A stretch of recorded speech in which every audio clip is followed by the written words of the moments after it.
Police Station nga nagatubang og patong-patong ang kaso ang usa ka lalaki nga si alias Gerald, 25 anyos, kansang namaligya og kinawat nga cellphone nga nakuhaan sa pagwalay igong dokumento nga armas ato sa entrapment operation sa Purok Palmera, Barangay Visan Village, Tagum City niadto Nobyembre 9 kadlawon. Sumala ni Tagum PNP Acting Chief of Police, Police Lieutenant Colonel Frederick Delis, nagatubang ang suspitsado og kasong Anti-Fencing Law og Republic Act 10591 kon Comprehensive Firearms and Ammunition Regulation Act. Human gidason sa dinakbang nga napalit lamang niya ang cellphone nga iyang gibaligya dungan sa pagkakumpiska sa usa ka improvised firearm nga adunay mga buhing bala sa 5.56 caliber. Nag-ingon ang maong nakakuha no sa cellphone nga ilan pong napalit.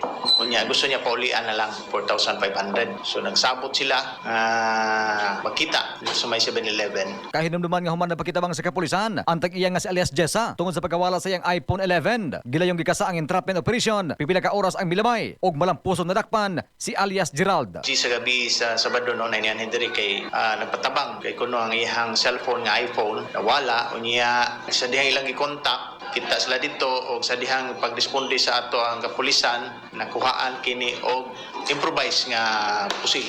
Sumala sa investigasyon sa kapulisan, nagpaila ang suspek sa biktima nga siya ang nakapalit sa maong cellphone o nangayaw kini og kantidad nga 4,500 pesos aron ibalik kini. Apan walay swerte nga nagmonitor lamang sa palibot ang operatiba samtang gihimo ang transaksyon.